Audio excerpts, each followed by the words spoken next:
that was the hardest thing, that even when I start really seeing it, when the drugs allowed me that I couldn't even function with my children. I locked myself up, and there would be, even though I didn't let them go out or do the things they wanted to do, but just me couldn't come from this side of the door to the other side to them.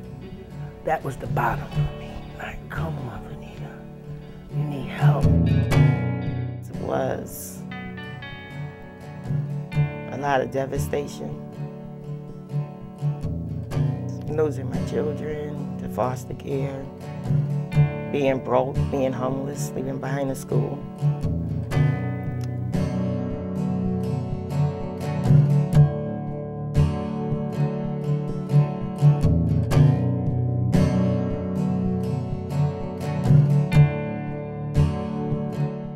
But my biggest devastation and struggle is, it was and still is, dealing with the fact that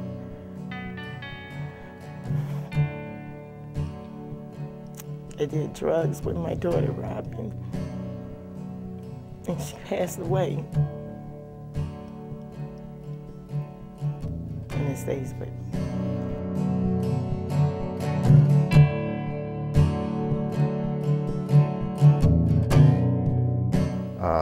Our daughter was diagnosed with fetal alcohol syndrome, and if not for her birth mother's indulgence in alcohol, we don't know what our situation would be. He was a foster child. We started out as foster parents, and Elijah was a foster child. We had one other foster child before, and Elijah, they pretty much knew wasn't going to go back to his birth mother, so they're looking for adoptive family. So they knew we wanted to adopt a child, so they brought Elijah to us, who was a happy, healthy, very vibrant 7-month-old. And so in 2007, we had him diagnosed by Dr. Luther Robinson from Children's, and was partial FASD.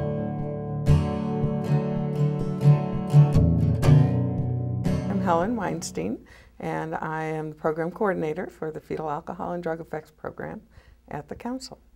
Okay. Fetal Alcohol Spectrum Disorders, or FASD, is a whole specific group of disabilities that can occur when a woman uses alcohol during pregnancy. I don't think anyone purposely uses substances to hurt themselves or others. The one and only cause of this is the mother drinking alcohol during the pregnancy, which is one of the reasons that it is 100% preventable. There is definitely not a cure for FAS or FASD. What we do have are lots of good interventions that can be put into place in school and at home that can help the person to become more independent and more successful. But unfortunately, if a person is born with FASD, they are going to struggle with it for their entire life.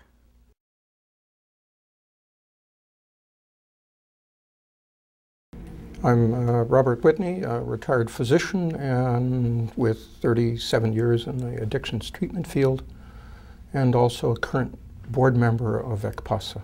Because addiction is fundamentally a people problem, in order to be involved in it, in order to try to be helpful, you have to learn more about people. And I certainly learned more from the patients than I did from any books or professors or anything else. It's not just a bunch of numbers of 80,000 people who are going to die prematurely because of their alcohol addiction, of 25,000 overdoses annually from prescription drug abuse, although all of those are important numbers. It goes way beyond just those individuals, and it affects us all. It's a serious problem, a common problem, difficult but not hopeless either. There's a lot we can do.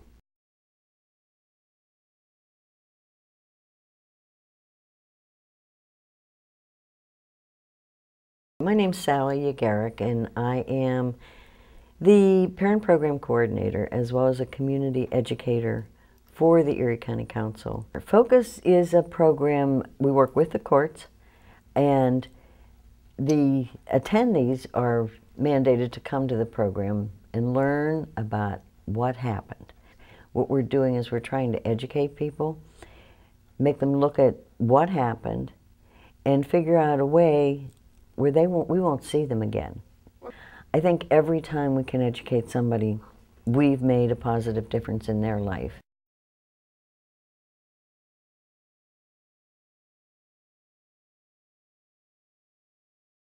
My name is Thomas Wheeler, and I work with the Student Assistance Prevention Counseling Program here at ECCPASA. What our program does is we provide counseling services throughout Erie County, primarily based in schools. So we work with students individually or one-on-one over a variety of risk factors, which can include academic issues, behavioral issues, family issues, and most definitely substance use or abuse or misuse. It's important for kids to get the services because a lot of times, even though they're school counselors and school social workers, a lot of times kids might have issues that they don't know how to bring up or they might not know how to discuss it. And a lot of different times there's so many services around Erie County that it might be difficult for a social worker or a school counselor or another group or entity in a building to know where to link the student with. There can be a host of different changes we've seen. I've had kids who've gone from not being even close to graduating or making it out of high school, for them getting their grades together and being able to graduate, move on, go to college, or find gainful employment. I have kids who their biggest challenge might have been not using, and then to see them go from using every day to not using at all and being able to focus on school, being able to cope.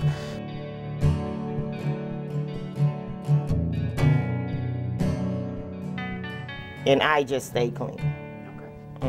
And I know coming here, you know, I love y'all so much until I would be ashamed to drink. You know what I'm saying? Because I don't want to let anyone down, but I don't want to let myself down, most of all. This agency has taught me a lot.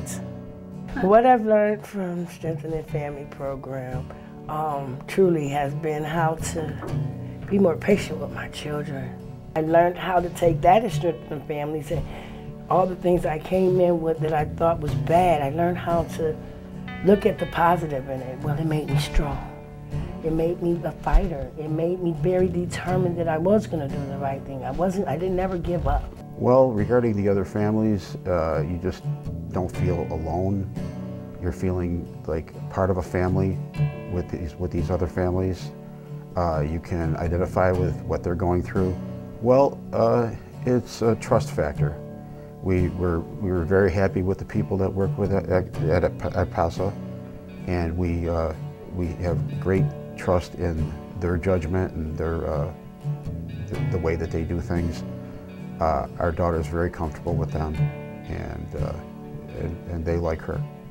And through the support group and dealing with, you know, the agency here, we've been able to open up the way we deal with Elijah and open up the eyes of teachers and counselors and other individuals on how to treat him too. The nice things about having the organization here is it gives us somebody to draw off of to help us educate teachers, help us educate other people, other groups that he's with. Yeah, I think that's a big thing, that we're not alone, that we're not going through this by ourselves, and seeing other people with the same issues and the same struggles really gives us a sense of you know, unity with other people. I wouldn't change him. He's perfect. He's a perfect kid. It's helped him and it's helped us. It's helped us accept him the way he is. I think before we knew about the agency and stuff, we always wanted to change him. You can't change who he is. We just have to work with the issues that he has and go from day to day. And that's all you can do with him. And each day brings new things, but each day when he smiles at us, it's totally worth it.